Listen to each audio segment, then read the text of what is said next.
திராவிட பேசுறங்க நேயர்களுக்கு வணக்கம். இன்று நம்மோடு பல்வேறு கருத்துக்களை பகிர்ந்துக்கிறதுக்காக விடுதலையில பணி செய்கிற நம்ம தோழர் விஜயன்பன் அவர்கள் நம்மோடு இணைந்திருக்காங்க. தோழர் வணக்கம். தோழர் வணக்கங்க. ரொம்ப நாள் ஆயிடுச்சு உங்களோட பேசி. ஆமா தோழர், பேசத்தே இல்லை. உங்களுக்கு பணி அதிகமாயிடுச்சு, அதனால பேச முடியல. ரொம்ப மகிழ்ச்சி. திரும்ப கூப்பிட்டுருக்கீங்க. என்ன எது தொடர்பா கூப்பிட்டுருக்கீங்க சொல்லுங்க. சிறப்பு பேசி வேற. நம்ம எப்பயும் அரசியல் பத்தியே தான் பேசிட்டு இருக்கோம். இன்னைக்கு கொஞ்சம் மாறுதலாக வந்துட்டு திரைத்துறை பத்தி பேச போறோம். திரைத்துறையில இருக்கிற இந்த பிரபலங்கள் அதிக விவாகரத்து பண்றாங்களே, ஏன் திரைத்துறைன்றதுனால விவாகரத்து ஆகுதா என்ன, இந்த மாதிரி பல்வேறு கோணத்துல இன்னைக்கு நம்ம வந்து அலசி ஆராய்ச்சி போறோம். தனுஷ் ஐஸ்வர்யா ஆரம்பிச்சாங்க, அடுத்தது வந்து ஜிவி பிரகாஷும் சைந்தவியும், ரெண்டாவது அடுத்தது வந்து ஜெயபிரவி ஆர்த்தி, இப்ப வந்து ஏஆர் ரஹ்மான் சைராவுல வந்து நிக்குது. எதனால இந்த தொடர் விவாகரத்து இது வந்து நல்லது தானா, குடும்பத்துக்கு நல்லதா, சமூகத்துக்கு நல்லதா, எதனால அதுவும் திரைத்துறை ஏன் நடக்குது? அவங்களுக்கு நல்லதுன்னு நினைச்சு பிரியுறாங்க, அவ்வளவுதான். இது ரெண்டும் இருக்கு. அவங்களுக்கு நல்லது அதனால பிரியுறாங்க. திரைத்துறைங்கிறதுனால நமக்கு வெளியில தெரியுது, அவ்வளவுதான். எத்தனையோ ஒரு நாளைக்கு மனமுறிவுகள் அப்படின்னு உயர்நீதிமன்ற வாசலுக்கு போனீங்கன்னா கிட்டத்தட்ட ஒவ்வொரு நாளுமே ஒரு 20-30 கேஸ் பார்க்கலாம். அப்படி வந்துட்டு தான் இருக்கிறாங்க. அதனால விவாகரத்து, அதாவது மனமுறிவு அப்படிங்கிறது நடக்காத ஒன்றாக இல்லை, இப்ப அடிக்கடி நடக்கிறதாகவும் சகஜமான ஒரு நிலைக்கு அது மாறிடுச்சு. இவங்க வந்து செலிபிரிட்டிஸா இருக்காங்க. அதாவது நமக்கு வந்து பார்த்த உடனே உடனடியா நம்மளே இப்ப பேசுறோம் இல்லையா, பேசுறதுக்கான ஒரு பேசு பொருளா மாறி இருக்குல்ல. அதனாலதான் வந்து நம்ம இவங்களை பார்த்த உடனே மட்டும் நம்ம இது பண்றோம். ஆனா அதே நேரத்தில் இன்னொன்னு யோசிச்சு பாருங்க, இவங்களுக்குள்ள நம்ம எந்த விதமான ஒரு தப்பான எண்ணமும் இல்லாம ஒரு ஒரு கியூரியஸ், ஒரு சுவாரஸ்யமான தகவலா மட்டுமே பார்த்துக்கிறோம் நம்ம. இப்ப இதை பாத்தீங்கன்னா, இப்ப நம்ம பேசுறீங்கன்னா இது ஒரு சுவாரஸ்யமான தகவல். இந்த தகவல் மூலமா நம்ம என்ன கொடுக்க போறோம்ங்கிறது அது அடுத்த செய்தி. தப்பான எண்ணம் இல்லைன்னு எப்படி சொல்ல முடியும்? அவங்களுக்குள்ள தப்பான எண்ணம் இல்லை, தப்பான எண்ணங்கள்லாம் கிடையாது. இப்ப நீங்க நானுமே எடுத்துக்குவோம், யார் வேணா எடுத்துக்கிடுவோம். இப்ப வந்து ஏஆர் ரஹ்மான் வந்து 30 ஆண்டுகள், ஏறத்தாழ 30 ஆண்டுகள் கழித்து ஒரு மனமுறிவை அவர் மேற்கொள்றாருங்கிறப்போ இதை பற்றி நம்ம வந்து, அதாவது அதுக்குள்ள நம்ம எதுவுமே நம்ம நினைச்சுக்கல. அவங்க ஒரு பிரபலம், அவங்க வந்து 2 பேரும் மனமுறிவு டிவோர்ஸ் பண்ணிட்டாங்க. இதை தாண்டி நாம வந்து என்ன பண்றோம், இப்படி வேணா பேசிக்கிறோம் ஒழிய இதை அசிங்கப்படுத்தி நம்ம பேசுறது கிடையாது. இப்போ இது நம்ம குடும்பங்கள்ல நடக்குது வச்சுங்களேன். நம்ம குடும்பங்கள்ல இல்ல நம்ம பக்கத்து வீட்டுல அப்படின்னு நம்ம என்ன பண்றோம், அத பேசுற முறையே வேறையா இருக்கு இல்லையா? பேசுற முறையே நம்ம வேறையா தானே பேசுறோம். பக்கத்து வீட்டுல ஒரு பெண் வந்து டிவோர்ஸ் வாங்கிடுச்சு, மனமுறை பெற்றுச்சுன்னா அந்த பெண்ணை பாக்குற பார்வையே வேறையா போயிடுது இல்லையா? இது இன்னைக்கு சொசைட்டி இன்னைக்கு அப்படித்தான் வந்து இருக்குது. அதனால வந்து நம்ம திரைத்துறை பாக்குறப்ப நம்ம அப்படி பாக்குறது இல்லை. திரைத்துறையில உள்ளவங்கள நம்ம என்ன நினைச்சுக்கிறோம்னா, அதே மாதிரி தேவைப்பட்டா இருமணம் பிரியணும், அது ஒன்றும் தப்பு கிடையாது. அவங்க பிரியறது ஒன்றும் தப்பு கிடையாது. ஆனால் என்ன என்றால், ஏன் அவங்களால அது முடியுது, அவங்களால ஏன் அதை ஈஸியா செஞ்சுக்க முடியுதுன்னா, பொருளாதார ரீதியா அவங்க நல்லா உயர்ந்து நிக்கிறாங்க. அது ஒரு காரணம். பொருளாதார ரீதியா அவங்களுக்கு பாதிப்பு கிடையாது. அந்த பாதிப்பு இல்லாதனால நீ எனக்கு சரியா படலைன்னா, நீ எனக்கு ஒத்து வரலைன்னா, நீயும் நானும் புரிதல் தன்மை இல்லாம இருந்தோம்னா நம்ம விளைவிக்கலாம் அப்படிங்கிற ஒரு துணிச்சலான முடிவை மிக சாதாரணமாக எடுக்கிறார்கள். இன்னைக்கு கூட ஏஆர் ரஹ்மான் என்ன சொல்றாருன்னா, இதை தயவு செய்து ஊடகங்கள் பெருசுபடுத்தாதீங்கன்னு தான் சொல்றாரு இந்த விஷயத்தை. அதுக்கு பல காரணங்கள் சொல்றாங்க. கொடுக்கணுங்கிறார். ஏன்னா பல காரணங்கள் சொல்றாங்க. அவருடைய அந்த பிரிவுக்கு காரணம் வந்து முக்கியமா என்ன சொல்றாங்கன்னா, அவர் ஆன்மீகத்துல அதிகமான ஈடுபாடு கொள்றாரு அப்படிங்கிற ஒரு காரணம் இருக்குது. அப்படி ஒரு காரணம் சொல்றாங்க. ஆன்மீகத்துல அதிகமா ஈடுபடுறதுனால இவங்க வந்து பிரியணுங்கிற அந்த இதுக்குள்ள வர்றாங்க அப்படின்னு. அப்படிங்கிறப்போ அவங்க எடுக்கிற அந்த முடிவு வந்து சரியா கூட இருக்கலாம், நமக்கு தெரியாது. ஏன்னா நம்ம வந்து வெளியில இருந்து பாக்குறோம். ஒரு குடும்பம், ஒரு இல்லறம் நடத்தி கொண்டிருப்பவர்களுக்கு அது வந்து இதா இருக்காது, ஆன்மீகம்ங்கிறதுல அதிகமா போனோம்னா அது வந்து சரியா இருக்காதுன்னு கூட ஒரு இது இருக்கலாம். அதனால கூட அவங்க பிரியறதுக்கு ஒரு காரணம் இருக்கலாம். இப்போ ஜிவி பிரகாஷோ சைந்தவியோ அதெல்லாம் வந்து இப்படி காரணங்களுக்குள்ள வராது. அவங்க வந்து அந்த துறைக்கே உரிய அந்த பழக்க வழக்கங்கள் அவங்களுக்கு பிரிக்குது. ஏன்னா அவர் ஒரு கதை என்னங்க ஒருவரை ஒருவர் நம்பிக்கை இழந்ததுனால இல்லைங்க. அதுதான் நம்பிக்கைங்கிறதா. நம்பிக்கை அவங்க வந்து பழகிற காலங்கள்ல மறுபடியும் திருமணம் பண்ற காலத்துல நம்பிக்கையோட தானே பண்ணிருப்பாங்க.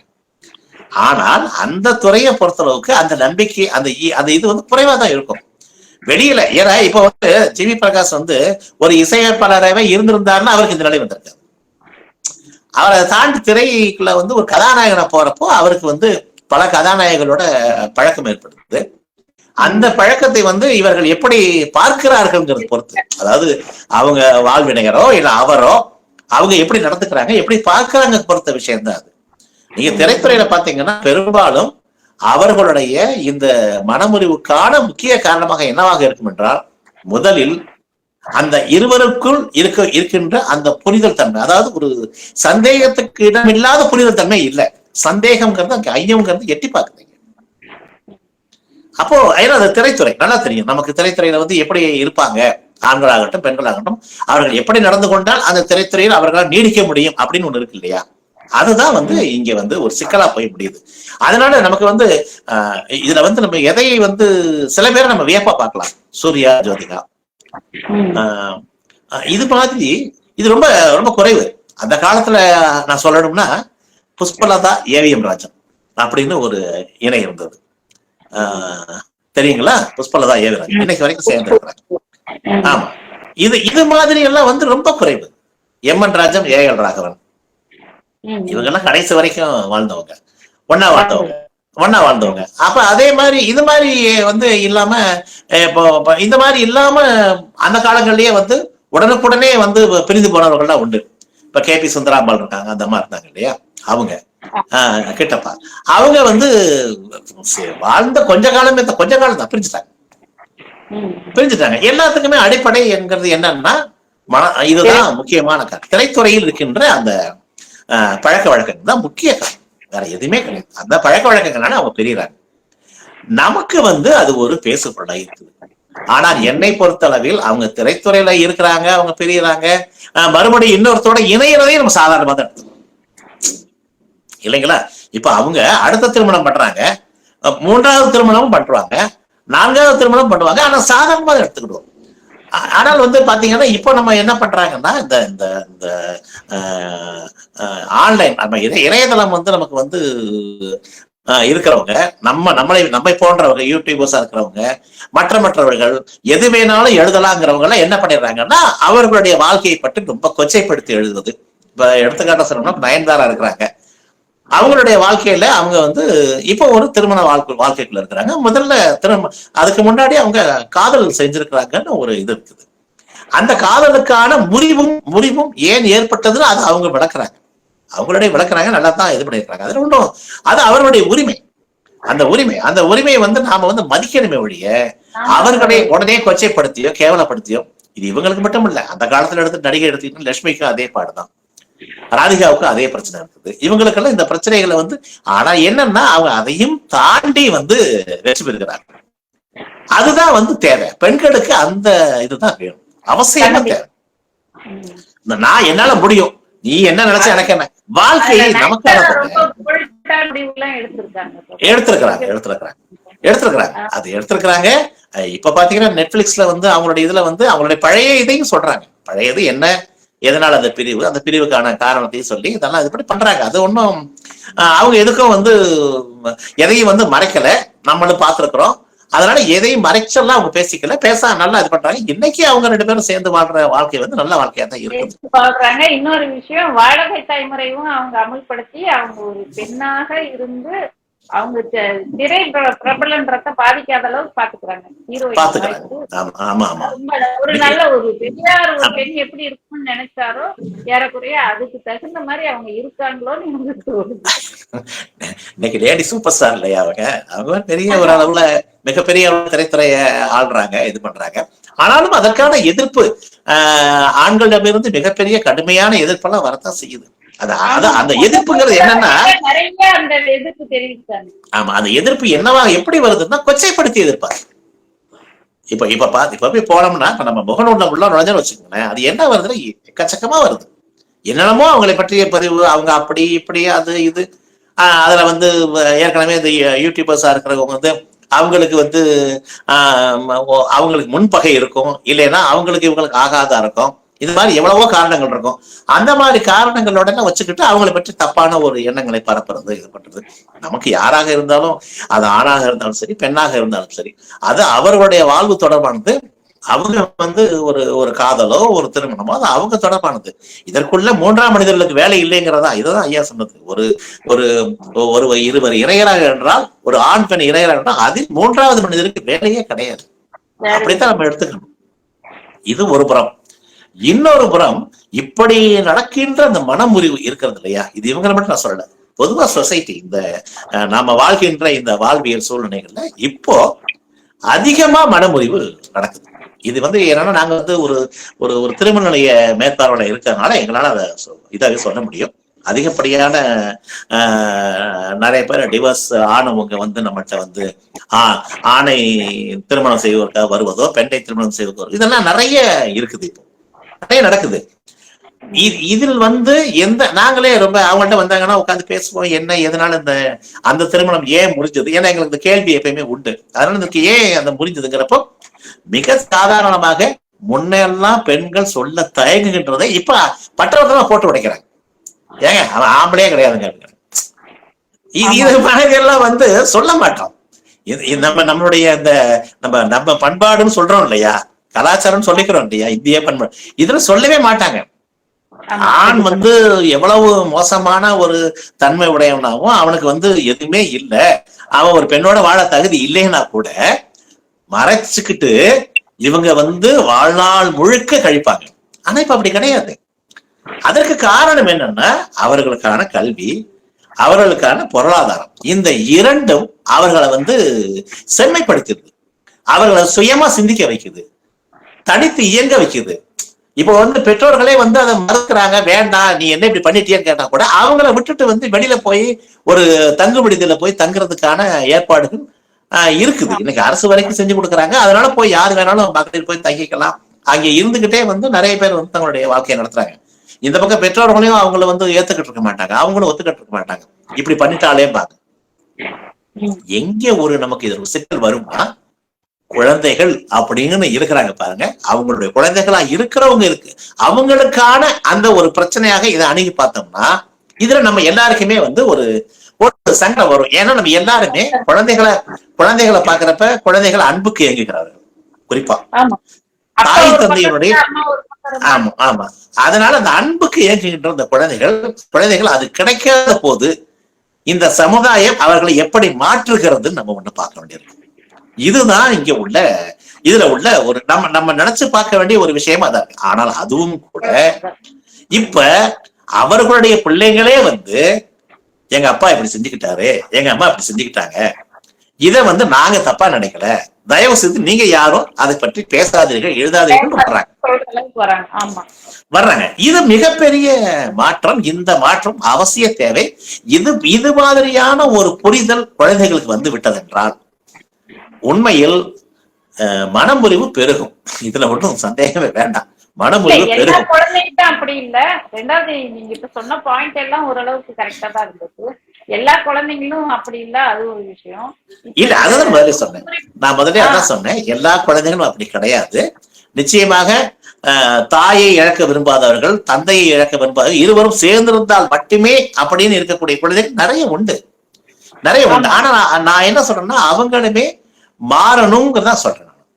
இது இன்னைக்கு சொசைட்டி, நீங்க இதுக்கெல்லாம் நம்ம பெரிய இதெல்லாம் பார்க்க வேண்டியது. வெளிநாடுகள்ல பார்த்தோம்னா இன்னொரு ஒரு குழந்தைகள் இருப்பாங்க, இவங்க அம்மா அப்பாவோட சேர்ந்து வாழாம வேற ஒரு ஒருத்தரை சேர்ந்து வாழ்வாங்க, அவங்களோட சேர்ந்து முறைப்படி திருமணம் செஞ்சுவாங்க. ஆனால் அவர்களோடு பழகக்கூடிய அளவுக்கு இந்த தந்தையும் இருப்பார். இது என்னன்னா பெரிய விஷயம் என்னன்னா, நமக்கே எடுத்துக்காட்டு கொண்டு ஞானி இருந்தார். ஞானின்னு ஒரு எழுத்தாளர் இருந்தார் இல்லைங்களா, மிகச்சிறந்த பெரிய எழுத்தாளர் ஞானி. அவர் வந்து திருமண வாழ்க்கை மிக நீண்ட நடுலா வாழ்ந்த பிறகு இல்ல இந்த திருமண வாழ்க்கை எனக்கும் உனக்கும் ஒத்து வரலன்னு 2 பேரும் பிரிஞ்சுட்டாங்க. பிரிஞ்ச பிறகு நண்பர்களா வாழ்ந்தாங்க. பிரிஞ்ச பிறகு நண்பர்களா இருக்காங்க. இது இது இது அதாவது அப்போ அந்த திருமண வாழ்க்கைன்னு ஒண்ணு இருக்கிறப்போ அந்த திருமண வாழ்க்கைக்குள்ள கிடைக்காத ஒன்று நண்பர்களா இருக்கிறப்ப இருக்குது. அதான் நம்ம சொல்றோம். சரத்குமார் இருக்காங்க இல்லைங்களா, அவங்க சரத்குமாரோட அவங்க முதல் மனைவி. ஆமா ஆமா ஆமா ஆமா. அவங்களும் ராதிகாவும் நல்ல அண்டர்ஸ்டாண்டிங்ல சரத்குமார் சொல்றாரு, என்ன முதல் மனைவி கூட ராதிகா ரொம்ப நல்லா பாத்துக்கிறாங்க, அவங்கள வந்து அரவணைச்சு போறாங்க அப்படின்னு சொல்லிட்டு ஏறக்குறைய ராதிகா குடும்பமே இதுக்கு ஒரு எக்ஸாம்பிளா இருக்கு. அவங்க குடும்பம் இல்ல இல்ல நீங்க சொல்றது எப்படின்னா, நீங்க வந்து 2 பெண்கள் சேர்ந்து ஒரு ஆணை வந்து சரி ஓகே நீ விரும்பி திருமணம் பண்ணிக்கிட்டீங்க, அதனால எனக்கு அது அது வந்து நான் பல பேர் பார்த்துக்க என்னுடைய நண்பரே ஒருவருடைய வாழ்க்கையில பாத்தீங்கன்னா 2 திருமணம் செய்து அவர்கள் இருவரும் ஒரே வீட்டிலேயே வச்சாங்க. ஒரே வீட்டுல இன்னமும் இருக்கிறாங்க. ஒரே வீட்டுல இன்னமும் இருக்கிறாங்க. ஆமா 2 பேரையுமே அவர் வந்து ஒரே தான் பாவிச்சார். அதுல ஒண்ணும் இது கிடையாது. 2 பேருக்கும் அக்கா தங்கச்சி மாதிரியே நடந்துக்குவாங்க. வேற வேற ஆட்கள், இவர்கள் வேற சூழ்நிலையில திருமணம் விட்டாரு, அவங்கள வேற சூழ்நிலை திருமணம். ஆனா 2 பேருமே அக்கா தங்கச்சி மாதிரி தான் பழகுறாங்க, வாழ்றாங்க. இன்னமும் சிறப்பாக குடும்பத்தை வழிநடத்தி கொண்டு போறாங்கன்னு வைங்களேன். அது வந்து வேற. ஆனா நாம சொல்றது என்னன்னா,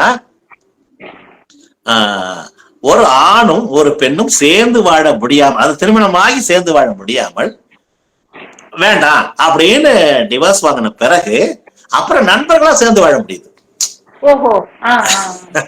புரியுதுங்களா? அப்போ அந்த திருமணம் அப்படிங்கிறதுக்குள்ளதான் ஒரு சிக்கல் இருக்கு. நண்பர்களா சேர்ந்து வாழ்றத எந்த சிக்கலும் இல்லை அவங்களுக்கு. இது மாதிரி எல்லாம் வந்து வாழ்க்கை வந்து நமக்கு எவ்வளவோ பேரை என்னென்னவோ மாறி மாத்தி மாத்தி காட்டுது. அதனால வந்து என்னைய பொறுத்தளவுக்கு நான் வந்து என்ன சொல்லுவேன்னா, ஒருவேளை மனமுறிவு பெருகுச்சுன்னா பெண்களுக்கான உரிமை அதிகமாகிக்கிட்டு இருக்குன்னு அதுக்கு அர்த்தம், வேற ஒண்ணுமே கிடையாது. ஏன்னா அது மட்டும் அது அந்த மனமுறிவு இல்லாத பொழுது, அது ரொம்ப குறைவா இருக்க பொழுது அவங்களுடைய உரிமைகள் மதிக்கப்படவே அர்த்தம். இன்னைக்கு பெற்றோரும் மதிக்கிறாங்க.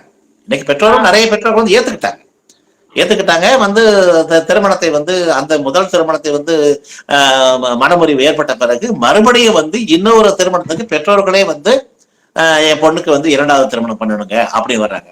அப்ப இதெல்லாம் நடக்கத்தான் செய்யுது. இன்னைக்கு கூட நாங்க ஒரு மனமுறிவு பெற்ற ஒரு பெண், 2 குழந்தைகளோட உள்ள ஒரு பெண், இன்னொரு ஆண், அவருக்கு வந்து திருமணம் ஆகல. இப்ப அவங்க 2 பேருக்கு திருமணம் பண்ணி வச்சு உட்கார்ந்து தான் பேசிட்டு இருக்காங்க. இப்ப மாலை நடைபெற்ற திருமணம்.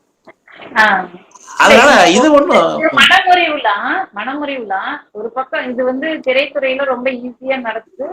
அவங்க வந்து எக்கனாமிக்லா ஓரளவுக்கு ஆரோக்கியமா இருக்கிறதுனால அது வந்து நடக்குது.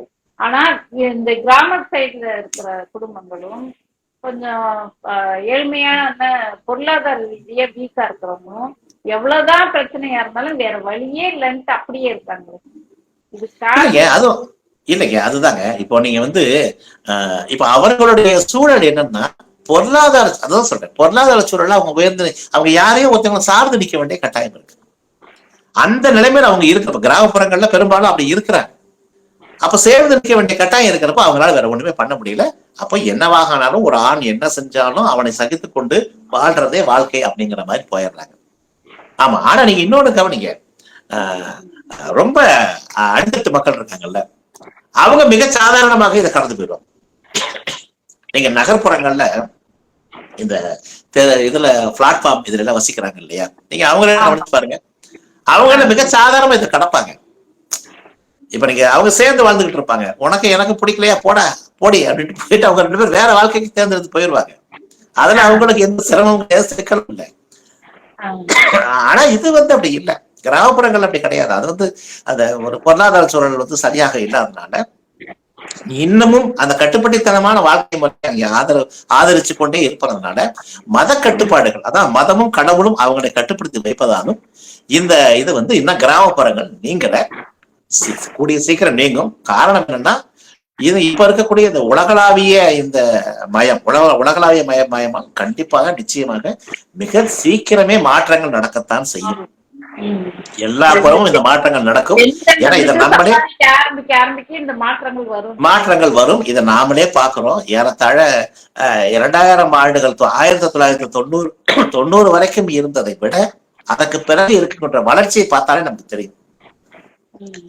அதுக்கு காரணம் ஒரே தான், உலகமயமாகத்தான். எல்லாமே உலகமயமாயிட்டதுனால எல்லாமே வீட்டுக்குள்ள வந்துருது, நமக்கு தெரியுது. எதையெல்லாம் நீங்க மறைத்து வைத்திருக்கீங்களோ, எதையெல்லாம் ஒரு பெண்ணுக்கு தெரியக்கூடாதுன்னு அத்தனையும் அவங்க வீட்டுக்குள்ளேயே பாக்குறாங்க. அப்ப பாக்குறப்ப நமக்கு இத சரிதானே இது அப்படிங்கிற அந்த சீர்தூக்கி பார்க்கக்கூடிய ஒரு ஒரு இதுக்குள்ள வந்துடுறாங்க, பெண்கள் வந்துடுறாங்க. வந்த பிறகுதான் இந்த மாற்றங்கள் நடக்குது. ரெண்டாவது மிக முக்கிய காரணம் ஐடி ஃபீல்டு. ஐடி ஃபீல்டு வந்த பிறகுதான் இது மிகப்பெரிய அளவுல இந்த மாற்றங்கள் நடக்க தொடங்குச்சு. ஏன்னா பொருளாதார சார்பு நிலையில நான் தனியாக இயங்குவேன் அப்படிங்கிற ஒரு நிலையை ஐடி ஃபீல்டு கொடுக்குது பெண்களுக்கு. அது கொடுக்கறதுனால அவங்க இயல்பா மிக சாதாரணமாக திருமண வாழ்க்கையை விட்டு விலகி போய் அடுத்த திருமண வாழ்க்கைக்குள்ள இணைந்து கொள்வதற்கு அவங்களுக்கு ஈஸியா இருக்கு. இதை நம்ம என்ன வேணா சொல்லுவோம்னா, ஒரு திருமணம் அப்படின்னு நீங்க இருந்து அடுத்த மன வாழ்க்கைக்குள்ள போகணும். இதுல நம்ம இன்னொரு விஷயத்தை பார்க்கணுங்க. இப்படி இல்லாத ஒரு சூழல் இருக்குன்னு வச்சுக்கோங்களேன், மனமுறிவு இல்லாத ஒரு சூழல் பண்ண முடியாதுன்னா, ஒரு பெண், நான் இப்ப சொன்ன மாதிரி ஒரு ஆண், அந்த ஆண் ஆண்மைத்தனம் இல்லாத ஒரு ஆணா இருக்கிறான்னு வச்சுக்கோ. இப்ப இந்த பெண் என்ன பண்ணுவாங்க, இப்போ சேர்ந்து வாழ்ந்தா அவங்களுடைய அந்த உணர்வுகள் எல்லாம் அடக்கிக்கிட்டு இருக்கணும் அப்படின்னு இருக்கிறது ஒரு புறம். இதை தாண்டி போறதுன்னு ஒண்ணு வருது பாத்தீங்களா, அப்பதான் அது வேற மாதிரியான உறவுகளுக்கு அது வழிவகுக்குது. அப்புறம் அது அவங்க அப்புறம் வேற மாதிரியான முடிவெடுக்கிறது. இவங்க இருந்தாங்கன்னா நமக்கு நிம்மதி கிடையாது அப்படிங்கிற ஒரு நிலைக்கு போறது. அது கொலைகள் வரைக்கும் போறது. நான் பலமுறை இந்த செய்திகளை பேப்பர்ல படிக்கிறப்பெல்லாம், நாளிதழ் படிக்கிற இதைத்தான் நான் சொல்லுவேன். இது ஏன் இப்படி செய்யறாங்க, இது ஏன் இந்த கொலைய செய்யணும், இது அவசியமே இல்லையே. இதற்கு பிரிஞ்சு வாழணுங்கிற அந்த சுதந்திரம் கிடைச்சதுன்னா, இருந்ததுன்னா, இப்ப எனக்கு பிடிக்கல, நான் உங்களோட சேர்ந்து வாழ தயாரா இல்லை அப்படின்னா, மிக சாதாரணமாக பிரிந்து வாழக்கூடிய ஒரு நிலை விட்டால் அவங்க இப்படி செய்ய வேண்டிய அவசியம் வராது. அவங்க வேற வாழ்க்கையை தேர்ந்தெடுத்துக்க போறாங்க இல்லைங்களா.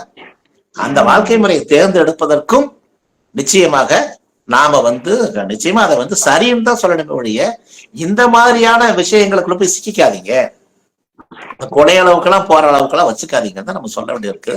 அப்படியெல்லாம் இல்லாம அதையெல்லாம் இருந்து ஒரு மாற்றத்தை கொடுப்பதற்கு மனமுறிவு அவசியம் தேவையாக இருக்கிறது.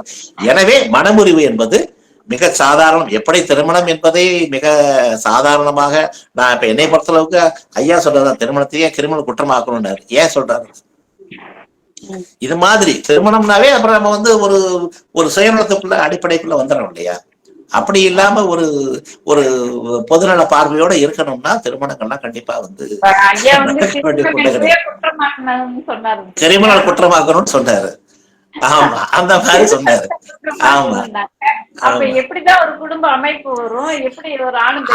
அதுதாங்க. ஏங்க நீங்க ஆணும் பெண்ணும் சேர்ந்து வாழ்ற வாழ்க்கை யார் வேண்டாம்னு சொன்னது? நீங்க அந்த மன வாழ்க்கைங்கிற வரப்ப அதற்கான சில சட்டத்திட்டங்கள் நிக்கிறப்பதானே உங்களுக்கு எல்லாமே இடத்துல. இன்னைக்கு கூட அந்த மாதிரி மன வாழ்க்கைக்கு போகாம சேர்ந்து வாழ்கின்றவங்க எவ்வளவு பேர் நல்லா வாழ்றாங்களே, நல்லா இருக்காங்களே. புரிந்து கொள்ற தன்மை, ஏதாவது புரிந்து கொள்ற தன்மையும் மன வாழ்க்கைக்கு போகாம சேர்ந்து வாழ்றாங்கன்னா எப்படி இருக்கிறாங்க. மன ஒப்பந்தம் ஏற்படுத்திக்கிட்டு தானே. ஆமாங்க, ஆமாங்க. அதான் மன ஒப்பந்தம் தானே, அது மன ஒப்பந்தம் தானே, மனது சார்ந்த ஒப்பந்தம் தானே. அது வாழ்றாங்களே சேர்ந்து, நல்லா தானே வாழ்றாங்க. எத்தனையோ பேரை பாக்குறோம் நம்ம வாழ்க்கையில. அதனால மனமுறிவு மிக சாதாரணமாக அது ஒரு உறுதி இல்லாத தன்மையா இருக்கிறீங்க. இப்ப திருமணம்னா எல்லாத்தையும் கூப்பிட்டு அழைச்சி இவங்க என்ன மனைவி கணவன் அத ஏன் நீங்க ஏன் அப்படியே நினைக்கிறீங்க? அப்படியே நீங்க நினைக்கிறீங்க.